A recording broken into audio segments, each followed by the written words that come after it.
Okay, perfect. I think we're good. Okay, good evening, everyone. Thank you so much for being here with us today. Councilmember C. Cohen is in a hearing. He will be here momentarily. However, we're gonna get it started. So we're gonna break everybody out into breakout rooms so that you can do the round the horn question, which for today is in keeping in theme with the summit. How can we continue to heal in Baltimore City? Okay, perfect. I think we're good. Okay, good evening, everyone. Thank you so much for being here with us.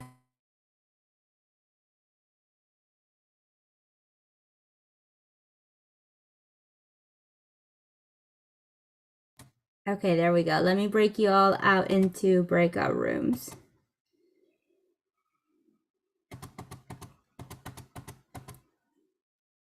Okay. All right, so you can all join rooms now.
For those of you that just joined us, I'm going to put you in a breakout room, and the question that you're discussing is in keeping with the theme for the summit, how can Baltimore City continue to heal? So I'm going to put you both into breakout rooms.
Hi, Monica. Hi, Dr. K. Everybody's in a breakout room right now, and they're discussing how can Baltimore City continue to heal. That's the around the horn. So I'm gonna go ahead and put you all in a breakout room. Thank you, Iris. Thank you. Thank you.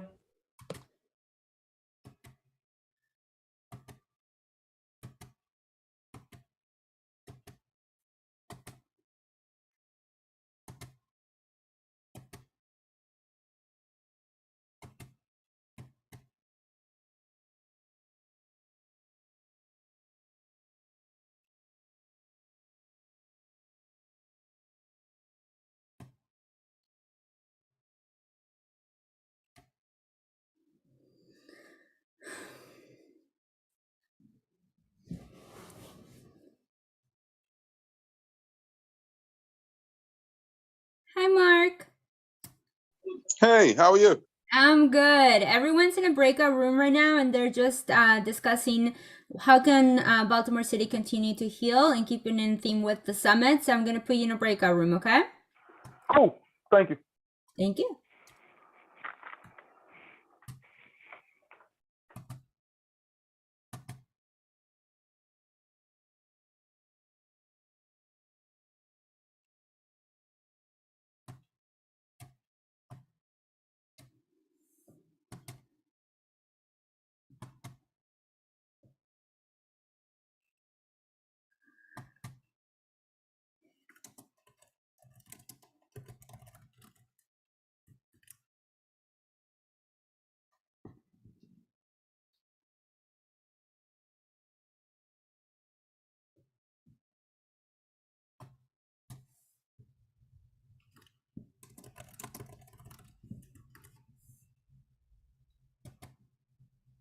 Hi, Colby. Hi, I'm sorry I'm late. I missed the breakout. No worries at all. We have 1 minute left, so I'll go ahead and put you in a breakout room just so that you get to at least say hi. And then we'll come back, okay? Okay, thanks, Iris. Thank you.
Hi, hi, Erica. How are you? Hi. Great job, by the way, today in the panel. That was amazing. Oh, thank you very much. Of course. So I'm gonna be closing out the rooms right now and bringing everybody back, anyways. And then Okay. we'll go from there. All right.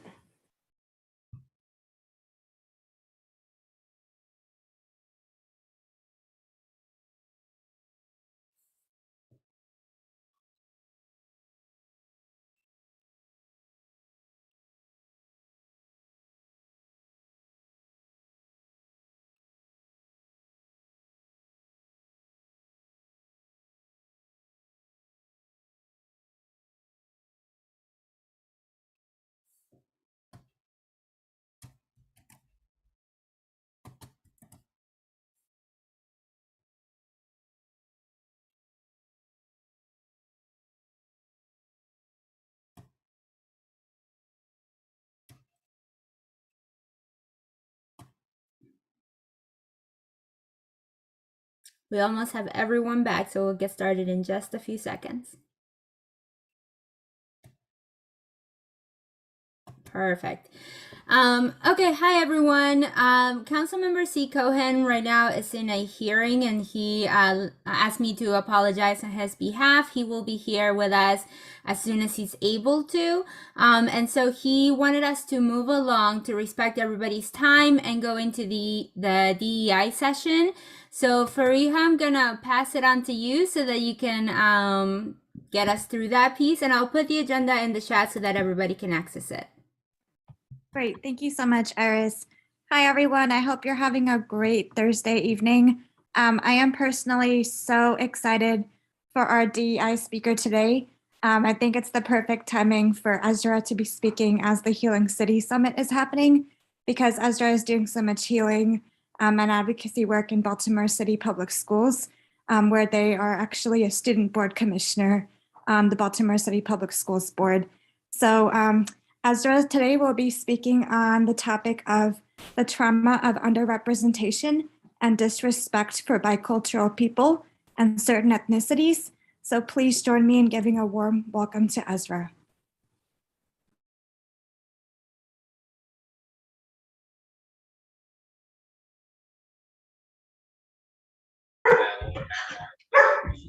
Hello, can you please give me 1 second? My dog is barking. I'll be right back.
Okay, sorry, I apologize for the wait. Oh, no need to apologize. We are so excited to hear from you. Thank you. Okay, so as Freya said, I'll be talking about the underrepresentation of bicultural people and certain ethnicities and the oppression they face now in society. Particularly, I'll start with background of my family. I'm half Ashkenazi, half Puerto Rican. My mom's parents are Puerto Rican.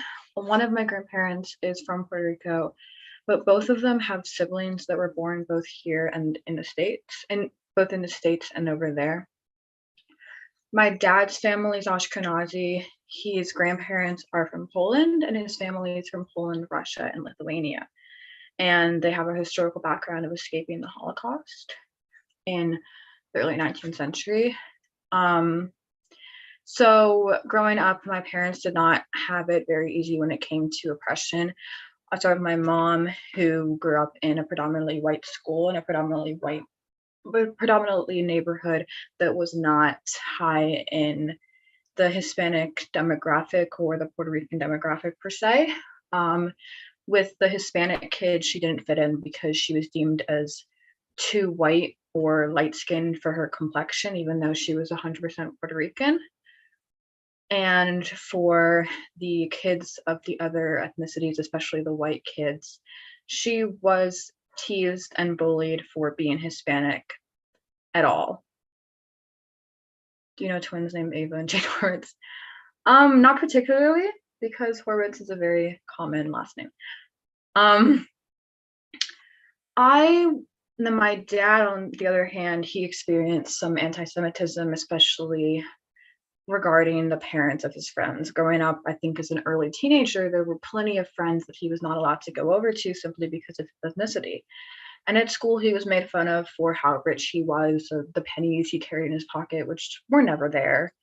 But as it goes in those days and age in the 1970s, people didn't really have it to understand. So therefore, my mom was made fun of for being too light and being Hispanic, called dirty Puerto Rican by a kid in high school, and my dad spent a few of years of his life with the rumor going around that he carried pennies in his pocket, something that I've definitely heard about in school. I remember one time in 8th grade, we had these 2 kids that claimed that another kid in my class carried pennies in his pocket. This kind of goes into the oppression that I dealt with when growing up, which would definitely not be characterized as severe.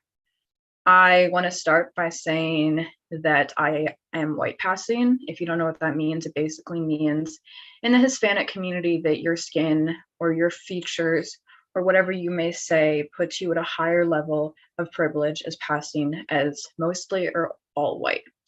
This kind of puts you at a higher class in society and in the economic background, and it gets you through life possibly easier in a lot of places than society. As someone who is white passing, my dad is very pale. It has definitely offered me more privilege per se than some more underrepresented, more underprivileged Hispanic peers I've grown up with. But that does not stop me from still experiencing things. But in those times I do experience oppression or insensitive comments from ignorant people or people that were uneducated or possibly misunderstood situations. Those situations particularly occur when I explain my ethnicity or when we are in a background where we may be talking about it. This may include a situation where we talk about people's backgrounds for a fun conversation to get to know each other, or perhaps in a bio class. A few of the comments that people have said to me when I explained my ethnicity was that it didn't make sense, or that I was too white to be Hispanic, or that how could I be Polish and Puerto Rican at the same time, but I was also Jewish.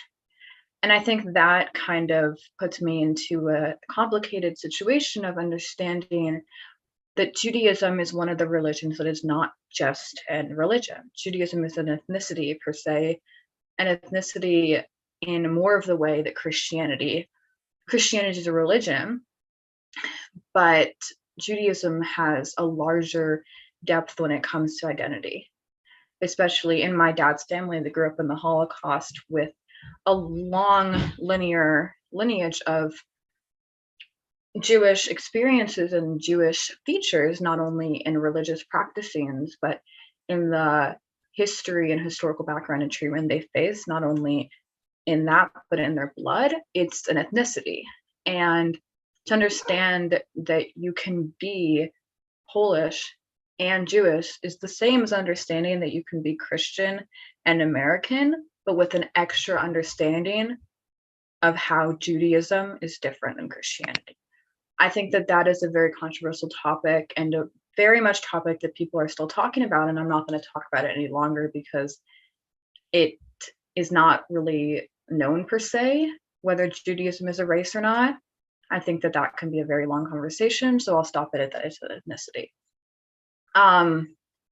To just explain what I'm talking about, personally, my family is raised as Reformed Judaism. That is below conservative, and below exactly, and below Orthodox. I currently go to a Reformed synagogue, and I actually teach at that synagogue, which is really amazing. I literally love the kids that I speak to there, and personally identify as a cultural Jew, which is another thing that has definitely got some judgment about. A cultural Jew is someone that participates in Judaic practices and follows the culturisms of the religion, but they do not believe in anything such as God or a higher power. I did my synagogue, in my bar mitzvah, I think I was still trying to find myself, but I definitely had some more progressive, quote unquote, out there views. So I think that though I am bicultural, I do not experience as much oppression and as much prejudice as people per se that have darker complexions, or people per se that have a higher rate of being oppressed in society. And I think that it's a large factor of me simply telling people what I am, or people knowing what I am, because oftentimes if I don't explain that, or if the people don't have that background, I'm not treated as poorly. I could very much get walked in the street. My mom would have a higher chance of being charged as a criminal than I would because she has a darker skin complexion and has more prevalent stereotypical Hispanic features. My dad has stereotypical Jewish features. He is more likely to be a victim of anti-Semitism. So I think growing up in the mix of feeling, should I voice my identity to be oppressed and to be made fun of, or should I shut it down in order to live like, quote unquote, a white person of privilege? And I think a couple years ago, I kind of had the understanding that I shouldn't be living just as a white person as privilege, because then I'm not living as myself. I'm just living in the world of society and working up and realizing how the land of criminal injustice and capitalism and everything works. And if I live in the land of that, then I'm not living as myself, I'm living as the privilege. And I think that I am privileged, but I cannot live as that. So I think that these past couple of years, I've truly been trying to be honest with myself and be honest with my ethnicity and be honest with what I'm having, and not per se accept what's going on, but like acknowledge it. So I'm really into activism now and realizing you better be true with oneself and acknowledge all of the oppression and prejudice that comes with that, instead of taking in what you have in order to get that privilege. I will say that there are some times where perhaps maybe I'm pulled over. If I'm pulled over, I do have that advantage of not telling people that I'm Hispanic, because there will be a higher rate of me going to jail. I would rather stay as a white person, and that's a privilege that I have that many people don't have, and I will take that. But when it comes to general society, I'm going to say who I am. So I've recently been really into activism and advocacy, and I'm really working towards equality and ethics and joining more groups and joining more activism in my work as the board. And of course, if anyone has any information, they can definitely reach out. But that has been a main thing that I've been working on my topic. And I have been meeting more people of similar bicultural ethnicities, been meeting a more understanding, and been diving into the more history, and even deciding to double major in psychology and cultural studies to better understand the cultural anthropology of my family's lineage, and to better understand the background of where I am today. So I'll definitely be doing more work to figure out more vocabulary terms, expand on my vernacular. I know that was something that was in the chat, vernacular understanding, and to also be more true and more accepting of my own ethnicity and being more honest in order to accept where I am in society. So that's all I have today, but I hope that everyone understands the idea of how it was for me and my family being bicultural. Thank you. Wow, Ezra. Oh my goodness. That was amazing. I'm just so impressed. I'm seriously speechless that you have that reflection, that level of reflection as a student. I mean, I think there's adults that I know that don't have that level of reflection. So thank you so much for just sharing yourself with us today. And I also just want to echo Erica Bridgeford's comment, because I felt the same. When you said living as the privilege and how that really limits living as yourself, I felt like a deep resonation with that, because I was born in Pakistan and then I moved here in second grade, and my whole life I've kind of felt like being in the middle of this bridge and not really knowing which one to move towards. And early on, I rejected a lot of my Pakistani roots to assimilate and to make friends and to be part of American culture. And it wasn't until many years later, more than a decade later, that I started to be like, oh, I'm actually losing my roots. I need to connect deeper with my roots. So thank you so much for sharing with us. Of course. Definitely, I know my mom stopped speaking Spanish when she was 6 because I think she fell out of touch, and now she's not as fluent as she used to be, which I think still might get her a bit. So I completely understand that.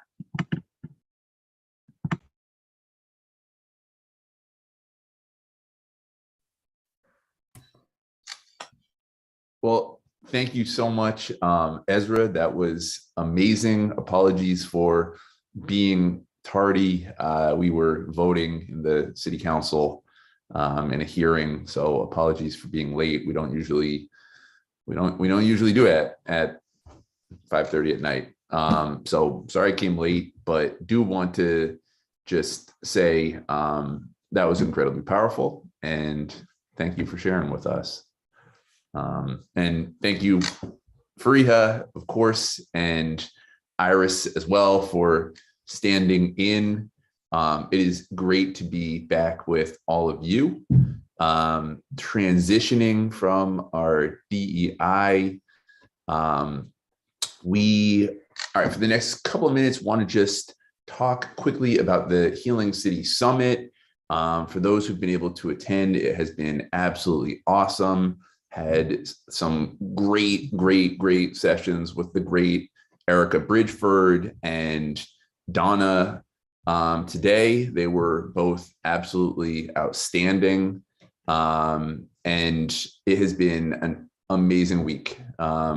Started at center stage, then we had the community day, then we had the young people. Today we had folks from all over North America, actually, all different cities, activists, organizers, elected officials, talking about different healing modalities and how we can work together as cities to heal. And was, of course, really proud, as always, to share the work that we've been doing as a task force, and to share some of the lessons learned from the Healing City Act, and just the being the first to have done this through legislation. It's really, I think, a really positive reflection back on Baltimore to be seen as an innovator in this space for our city. And that we're continuing to push from all angles is huge. So we got 2 more great days. On Friday, which is tomorrow at 10 a.m., there is a forest bath at Clyburn Arboretum. I'm not entirely clear what a forest bath is, but it sounds amazing as someone who likes hot baths. I think it's a walk, but it should be very healing. At noon, we are going to go to the Penn North branch of the Enoch Pratt Free Library, where we're going to do a Narcan training. And for folks that don't know, our very own Donna Bruce has been in the library as a peer recovery coach, supporting people struggling with addiction, providing Narcan and healing and love. At some point, I really want Donna, to tell more about the work she's doing, because it's incredible. But it's really a sea change, because our Enoch Pratt library system used to have a zero tolerance policy around substances, and to see them go from that to now really embracing people who are dealing with addiction, and bring in folks like Donna, who are masterful at helping people to heal into the space, has been really incredible. So if you are interested, would love to see some folks tomorrow at noon at the Penn North branch of the Enoch Pratt Free Library. And then at 2 p.m., we're going to have a nature walk at the Carrie Murray Nature Center. That should be great. And then we're going to return back to our roots, where a lot of this started, over at Coppin State on Saturday for a resource fair and community celebration. That's at the Taos Center. It's from 12 to 4. We got free haircuts, we got styles, we got Art Hive with Notre Dame of Maryland, we got acupuncture, we got yoga, more than 30 organizations providing resources, DJ Scotty B, and a Ring camera. So it should be amazing. So with that, any questions about the Healing City Summit? And if not, just want to say, really, again, excited for the work. And if no one has any questions, I wanted to have Iris put some of the videos that you all did up on the screen. I thought we could just go through and watch them. They were great. They've been playing throughout the summit, particularly on the community day, but all throughout. And so folks have been getting a chance to see the work you've been doing across Baltimore, and some folks from abroad as well. So I Iris, got a question. yes. Sorry, can I ask a question? No, you're good. Yep. Sorry, just a quick question. Are any of these virtual sessions recorded? Because I wanted to attend some this weekend and my schedule just didn't allow, but I would love to watch them if they're. Yeah, they all are recorded. I think we're going to catalog them.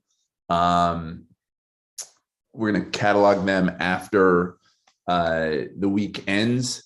But if there's one in particular, I know we have a copy of, I did an interview with Bessel Vanderkolk, who wrote The Body Keeps the Score. We've got that one. I think we've got a couple of the youth ones. So short answer is yes. And they're going to be on the website. Great, thank you. No problem, Dr. Lindsay. All right, Fariha asked in the chat, would it be possible to get a copy of the video highlighting the committee work when it's ready? I heard it was amazing. Committee work. Which committee work, Fariha? The videos that the task force made in our subcommittees. Oh, yeah. Well, yes. So yes, and that's what we're going to play right now, because I want folks to see each other. But short answer is yes, we will, in a follow-up email, send them around, and or I think Iris might be able to put the link in the chat. I can, yes, absolutely. So I'll share them now, and then I'll put the link to the folder in the chat, and we'll go from there.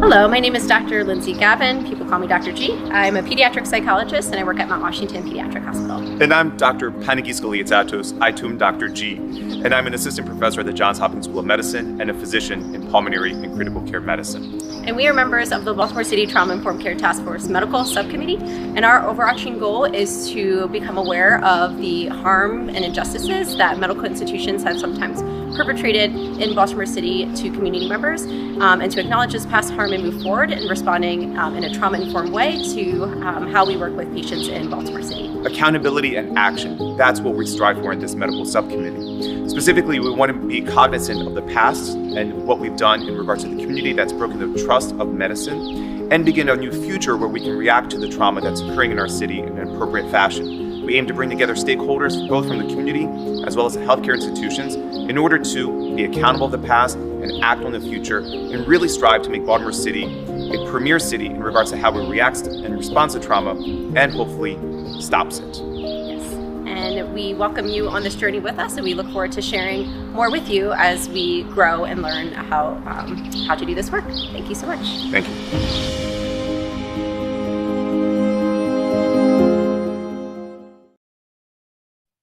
Hey, give up all the emojis and love and all the little reaction-y things to Dr. G and Dr. G. Loved it.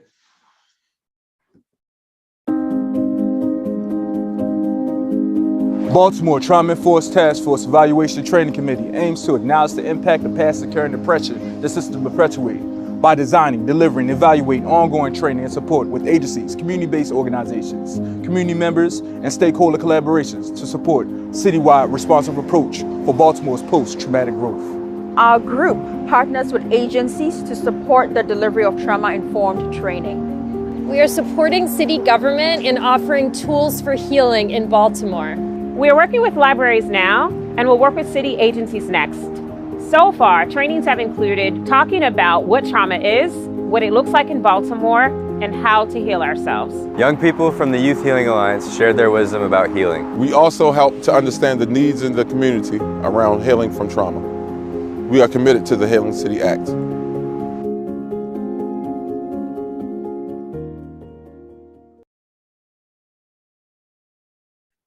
Give it up for the training committee. And what I love about them is that they roll deep and they are all in it together. And that was evident by that video. Great work. Hi there, I'm Odette Ramos, District 14 City Councilwoman, and we're in the 14th District today. I am honored to be on the Trauma Informed Task Force, and I come to this work because I believe that if you don't have stable housing, it can be very traumatic. And so this is really important to me and also important to a lot of other people on the task force. The Developing Citywide Trauma Informed Care Policies Committee affirms that apartheid and trauma in Baltimore are caused and remain unhealed because of local, state, federal policy, such as disinvestment, marginalization, criminalization, hyper-surveillance, and over-enforcement. We are recommending strategies to disrupt and dismantle policies that cause and exacerbate trauma while also introducing new policies that stabilize, repair, and heal our most impacted residents. We will co-create listening sessions across the city to gain insight on how residents and communities have experienced trauma caused by these policies. Hi everyone, I'm Fariha. I'm a teacher in city schools, and I'm really excited to join the task force. I was originally inspired to come to this work because my students have so many obstacles in their life, so many policies that are really inequitable. Some of the top priorities of the Trauma Informed Care Task Force will be decriminalizing recreational marijuana, sex work between adults, and substance use disorder and mental health by piloting safe consumption sites. Additionally, we look forward to working with the Office of Sustainability to look at all of the different policies that have actually added to environmental injustice, like land use and zoning, like housing vacancies, industry and business standards, and housing and building codes. Additionally, we're going to do great work. We've already started with some of it. We've been working with the mayor's office to divert some 911 calls for people who are having acute mental health episodes. In addition, I'm really excited for Councilwoman Ramos's study and report bill, which looks at housing policies that are inequitable and racist and helps bring about more equitable replacements. So I really look forward to doing this work. I know Baltimore City has a lot of work to do to heal our city, but I'm confident that we can do it together, and I look forward to working in community with all of you. Thank you.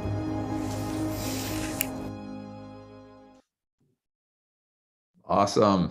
Give it up for the policy group. Woo. Emojis.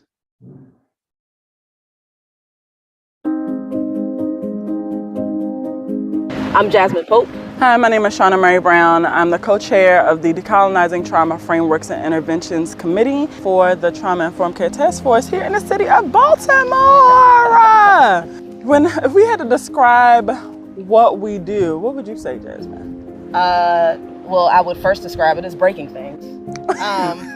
Yes. Specifically, we are breaking the foundations of a lot of systems that continue to oppress the folks here in Baltimore City. And I'm very excited about that work. I'm excited that this isn't just focused on inclusion and recognizing that what we want is not inclusion, because that would be inclusion in systems that were not made to support us. And I would further say that what we are not doing is DEI work. That I feel like folks get really confused about it because of the movements happening in present day.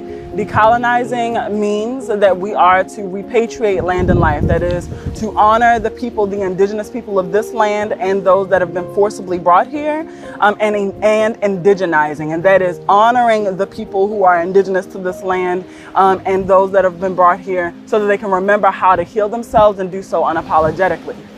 And it's hard. Makes people angry, makes people uncomfortable, but it is necessary work. What we hope to do as a result of this work is provide tools and a mirror so that our systems here in the city can see where we need to adjust.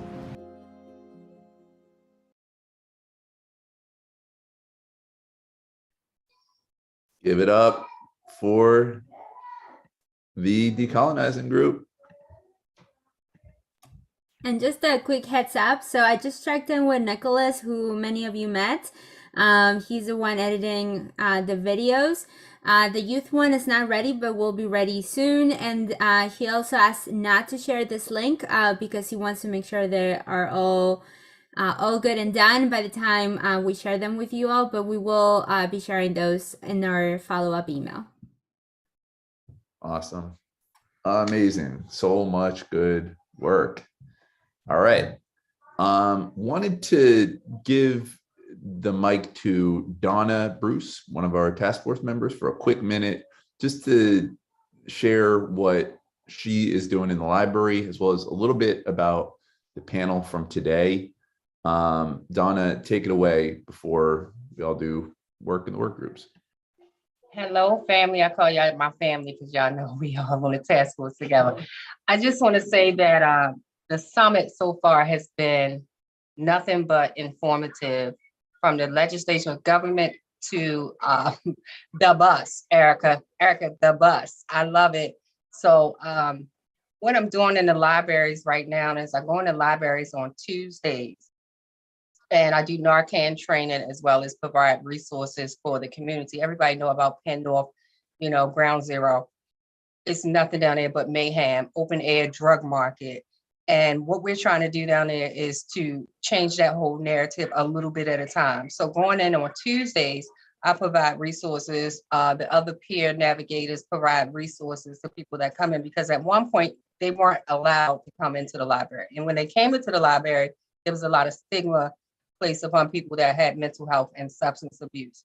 So after being in the library since December of 2021, the whole atmosphere of the library has changed, from the librarians to even the security officer at the front door who greets you with a smile.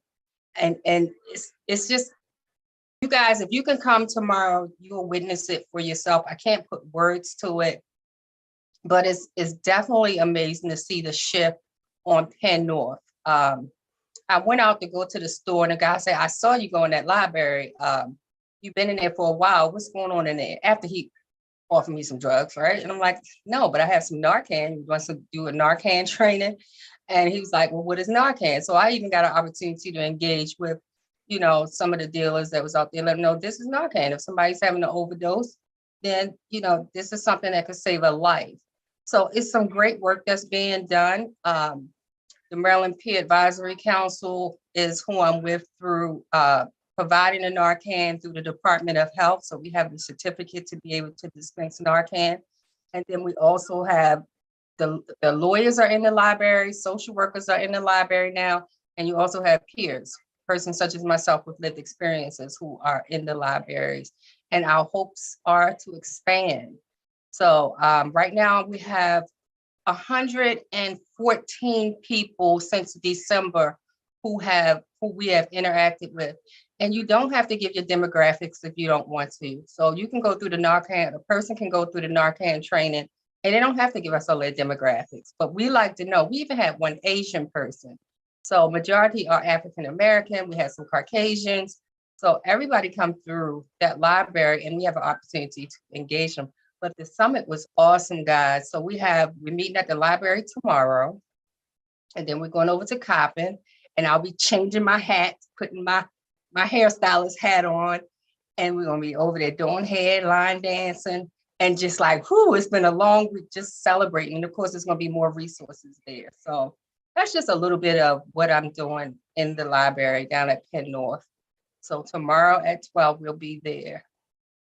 Zeke, you had any questions for me? Anybody have any questions? Unless anybody else does. Good. Yeah, let me just say that the work that Donna and Tiffany Scott and other folks have been doing in Penn North is really, really outstanding and inspiring. They went from a straight up zero tolerance policy across our library system to welcoming this real cultural change around harm reduction and supporting people who are struggling with addiction. And to me, that is just a really vivid example of why this work is so important. Most of you know, while we talk a lot about homicides in the city of Baltimore, guess what? We lose almost 3 times as many people to overdose deaths as we do to homicide. It is an enormous crisis in our city and really in our country. And it is not one for which we have the words or the language or the vocabulary to really talk about.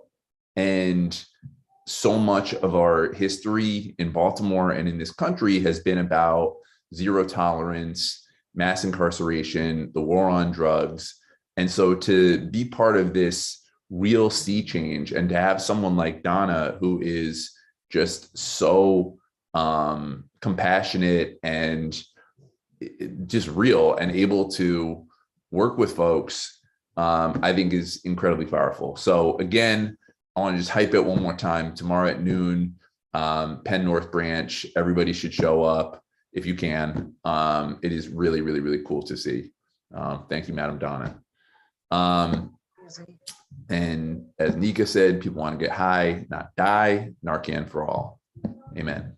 All right, wanted to give, before we go into work groups, give Erica Bridgeford the mic for just a quick minute. She was also on a really, really, really powerful panel that I'm not gonna do justice to because she can from this morning. But Erica, if you could just share a minute or two of that panel, that would be amazing.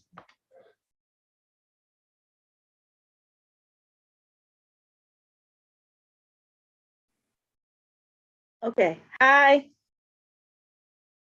So today was really good. We were on a panel that was about activism throughout the country, really, and how it impacts trauma. And it was just really good. Like, so Erica Ford was there from New York. She's the reason I always say that we use orange as the color for anti-gun violence. She started that part of the peace movement. And what was his name? Oh, I'm forgetting his name. It was Greg. Hang on. I knew the Greg part. So he's from DC, and he does Greg Jackson. Greg Jackson, yes. Okay. So so we talked a lot about how you use your trauma and pain to then use your voice in the world and to change things, and the importance of one voice, and how, you know, so it was cool that it highlighted, you know, just 3 individual people, but what we represent is literally millions of people around the country who are doing work together, even because the 3 of us went through traumatic events that made us use our voices differently in the world and in the work. And so it was just really good. No, it was absolutely awesome. And, you know, typically Zoom stuff is a little disconnected and can feel like kind of stilted, but this one was just really emotional. And just Greg cried. Yeah, Greg, I mean, yeah, Greg broke down, and it just, you know, it was incredibly powerful to see, frankly, a man in tears, just that level of vulnerability. So that is another session that when we get these all up on the website, I would highly, highly, highly recommend you check out, because it was awesome. In addition to the great work that we know Erica's doing over here, the other Erica with her, what's it called? A peace bus? Or it's the peace bus, yes. Yeah, it's called the bus. Right, in Baltimore, it's the bus, but it's the peace bus thing. Yeah, I mean, it's just incredibly cool. And it was just this whole trauma-informed space where they brought people in, and just beautiful to see. So check that one out. All right, so with that, we are gonna jump into work groups. I'm gonna start over with the youth group, and I will see you all on the other side. And Iris, if you mind blooping us over there, that would be much appreciated. Sounds good. So the decolonizing group will stay here. Everybody else will go and accept the invitation. If I have not put you in a room, just shoot me a private chat, and I will make sure that you are in the right place. So let's open up the rooms.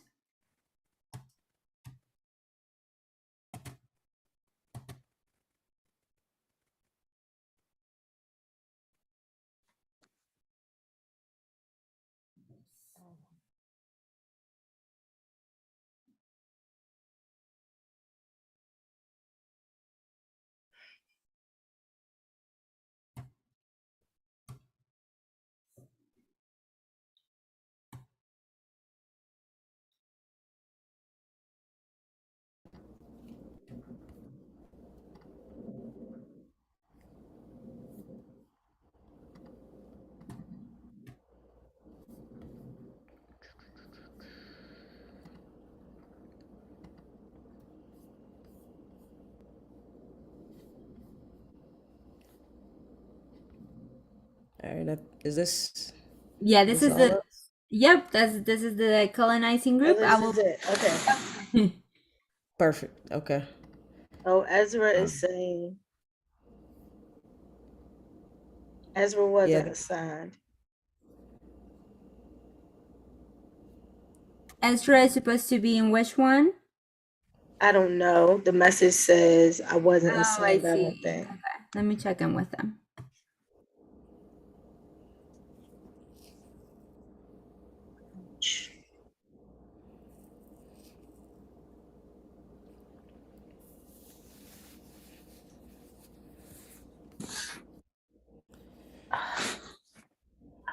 I think Monica also is supposed to be in here. And I saw David on the meeting too, so I don't know if they got assigned to different rooms or not.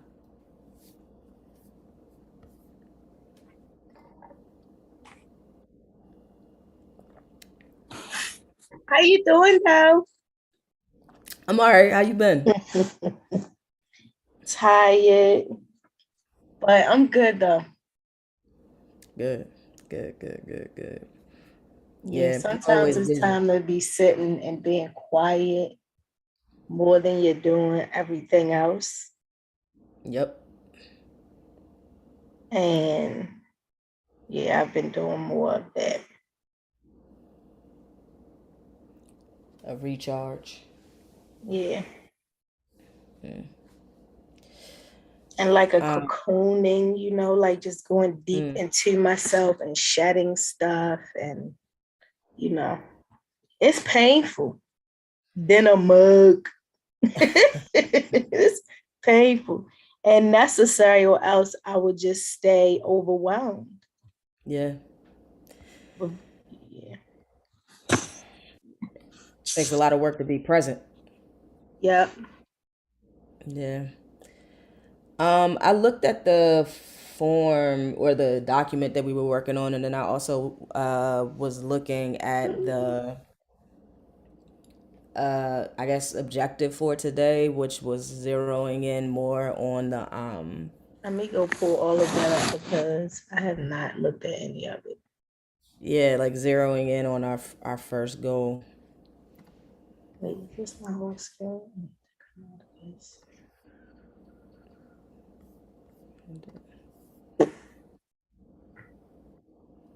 Hope, is that it? Okay, wait a second.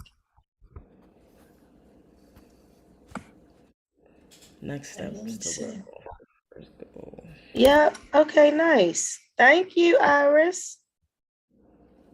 You're very welcome. The other people here have been assigned to their rooms. They just haven't accepted it yet, so they might just be doing something else in the meantime. So don't worry, you guys can go ahead. Okay. Okay. Cool. All right. Click here. Oh, so many boxes. I need to get myself together.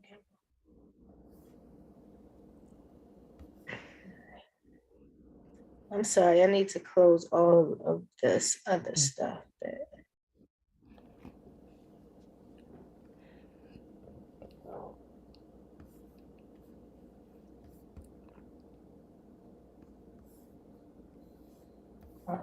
there's that. And then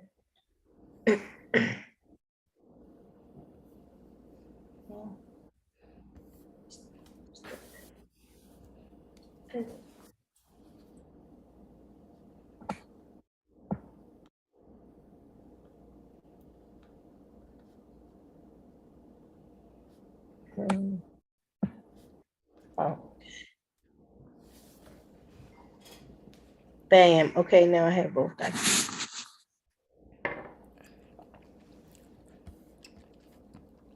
I was looking through to see sort of what we had defined our first goal as.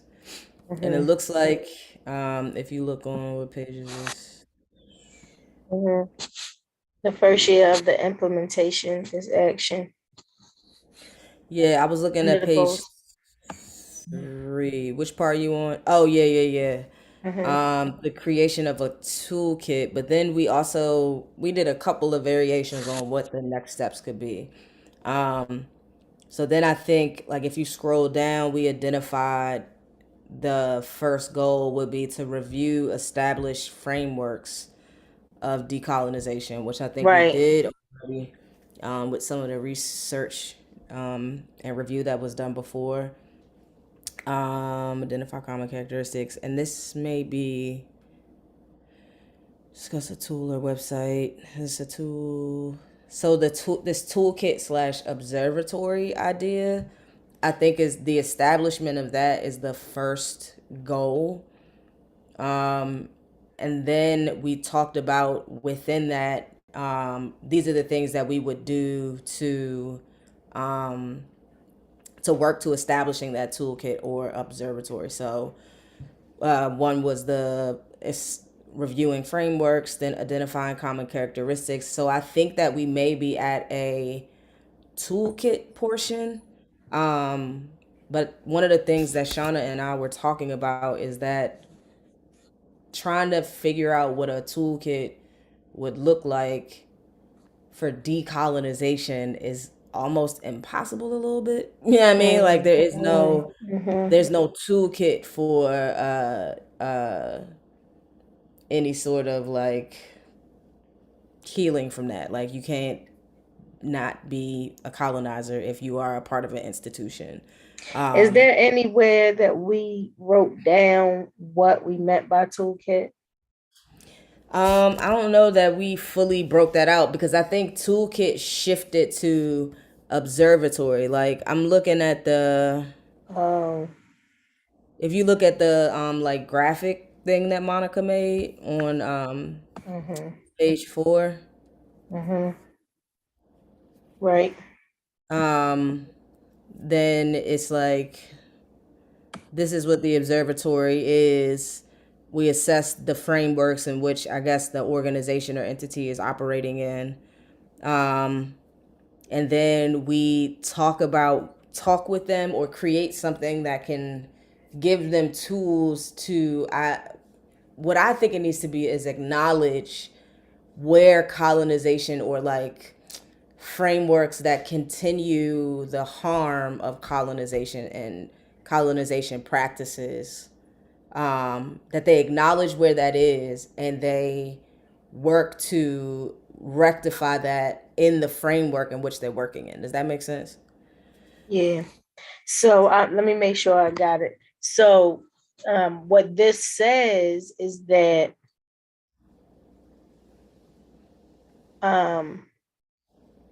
a part of the observatory would be that we would develop this toolkit that would help organizations or whatever it is. This toolkit will help them decolonize their systems and programs. That's what this currently says. But you're saying that you think it should say, wait, is that what this currently says? Yes. Okay. But I think we also started picking apart what a toolkit would be, like in the last conversation, talking about like that toolkit should be like what. And so that's the next step, is figuring out what what's in this toolkit. That's the next step. Okay. I think a part of it is the mirror thing that like Shauna talks about, in which we looking at self first. Yep. So that organization has to evaluate itself. And then once they evaluate and can recognize where colonization like is prevalent or practices of it are prevalent in the work that they continue to do, like what do they do about it? And this observatory / toolkit provides the information about what they can do about it. Okay. Right. So it's yes. Yeah. Yeah. So I think I had 2 questions. I hope I don't lose it because I'm tired.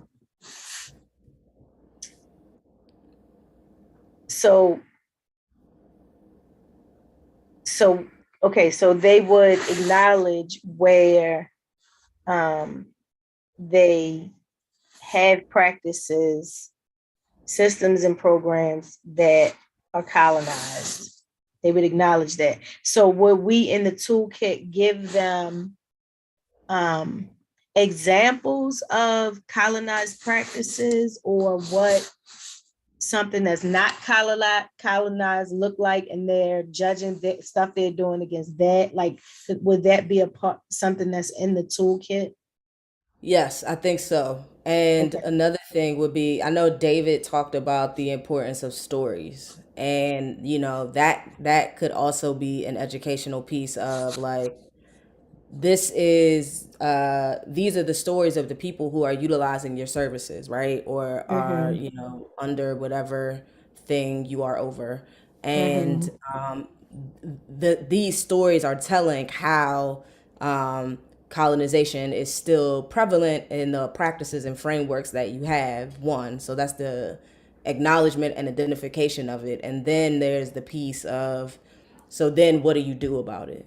And then I think that's where that more toolkit-ish kind of thing comes from. And I feel like that's the part that we should start. One is the, I guess, story gathering or mechanism for evaluation of where these practices are in institutions. And then the other part would be, once it's identified, how do you shift from it, right? Like, what is the plan to create a shift from that? Like, what kinds of things do you do so that you can make that shift, right? Right. And I think the language of it that's important is to just remind people that, even in doing this work, we are not decolonizing, right? Like, we are acknowledging where these practices are, but we are not like sort of in the definition of what decolonizing is. We aren't necessarily doing that piece. And that people should understand that as they start to use this toolkit or observatory to make those changes. Okay, say it again, that we're not decolonizing, we're acknowledging, and what else did you say? I don't know. I was saying that so by the definition of what decolonization is, we aren't doing that, right? But we are. Right, that's true. Right. So like, but what we are doing is assisting institutions, organizations, governmental to do that if they want to. Right. Or small incremental change of acknowledging where starting at acknowledging it. Right. Of those practices are. So I think that's kind of where we are. And we also don't want people to use this as a check to be like, oh, we decolonized. No, you did not. Yeah. Right. Yeah. You just acknowledge that it's in the fibers of your being, and you and that you're trying to take steps to do something to address that. Yes. Exactly. So I think probably our next steps are going to be I don't know. I kind of like these phases that Monica has on page 4, of developing that toolkit piece. And like what goes in that, what do we want to do? We as individuals or as a committee are not going to go to every organization, the institute, and do this with them. And so what does that look like, right? Like what? Oh, so would that be, so the observatory, okay. So I'm not as familiar with this term. So in my head, I think I was using context clues of what the word, the base of the word means to me. I'm just realizing this out loud as realizing it as I'm saying it out loud. But I thought that an observatory meant it was going to be something that is accessible, on display, maybe in different places, but it's the exact same thing. Where people can come and see it and use what's in it for their purposes. Is that not? Do you know what an do you have a better or different understanding of what observatory do? I can say what my understanding of it is that it exists as sort of like a space in which information is and has been sort of, it's up to date and Mm-hmm. you can refer to it in order to be like under best practices and things of that nature. But I'm actually looking it up so we have a Okay. So in my right. head, I'm saying the same thing as you. And because I think in terms of accessibility, when I think about like where that thing is housed, I start going into, oh, it might be, a lot of different places and, marketing around it and blah, blah, blah, blah, blah. But I Yeah. think we think it's the same thing. Yeah, I understand it to be like a body of information. Yes. Um, Okay. So to and that point, if it's a body of information, back to the toolkit, what I was saying, like you were saying, we wouldn't, as a committee, go to every organization and go through and administer this toolkit with them, right? right, right, So to me, there would be whatever we come up with about the toolkit and that's in it, all of that is a part of the observatory, which is a body of information. That's a part of the information that's there. right. Yeah, so we have to do a lot of building around that piece, I think. And sort of what this observatory, how it will function to kind of like Right. implement and then evaluate the process of acknowledgement, that we're asking these institutions and organizations to do. Right. How would they evaluate how helpful this, if somebody said, okay, I'm gonna really use everything that's in this observatory, how would we evaluate how it helped them? I think the stories of the folks utilizing the services or affected by the services are Right, the change, most. right, how they, right, so, right, that's the part of the evaluation process is what was different and how people experienced the organization. Yeah. Okay. So there's also been like, I know Zeke's come to us to talk about, like entities wanting to meet with us to talk about how they can start this process and discussion around, is this something that we sort of jump into and try to build this thing that we're doing off of that experience, or do we need to really make sure that we all have a very firm understanding of what decolonization is, and then from there do what you and I were talking about in terms of like building this toolkit and coming up with the like guidelines and protocols for this observatory. Mm-hmm. I think that's the two roads of like, do we jump in and do it, or do we sit down and really figure out what it's gonna be? And I feel like the next time we're in a meeting, me, you, Shauna, David, Monica, more folks are present, we can dig into what the Yeah, I think you're right. I think that's right. Yeah. Yeah.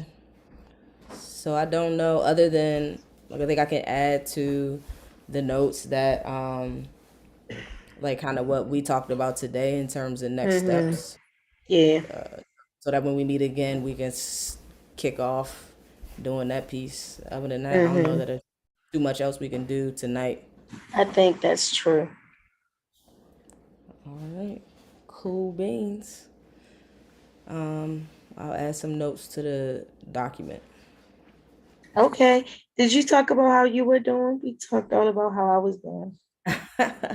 I'm good. I was overwhelmed for sure, like for a little bit, especially last week, with work and, frustration there. But then, my kiddo bucks me right up. So that was good watching him play basketball and chill last week. So I'm good. I'm not gonna make any complaints. That's good. I'm Okay. good. Thank you for asking. Yeah. Yeah. All right, well, get rest. I am. I think this is a part of the reason why I miss so many of these meetings, because I'm either doing something or I'm like 2 inches beyond where I am right now. And so I'm like right now I'm at that line. Like, I don't know. I almost don't know what I'm doing. You know what I mean? So what I think I need to do to manage my time better is go through my calendar and on these dates, like make myself start my workday later. Like don't let myself schedule anything so that I don't like literally work from the moment I opened my eyes and picked up my phone and started checking email until the end of this meeting. You know what I mean? So Good luck. and did I eat today? I didn't eat Oh, today. nah, that's not acceptable. Now you Right. gotta. It is 6:44. I've been drinking water, but that's not. Yeah. Okay. All right. Have Go a fuel good one. yourself up. All right. Yeah. Okay. Have a good one. All right. You too. Bye bye.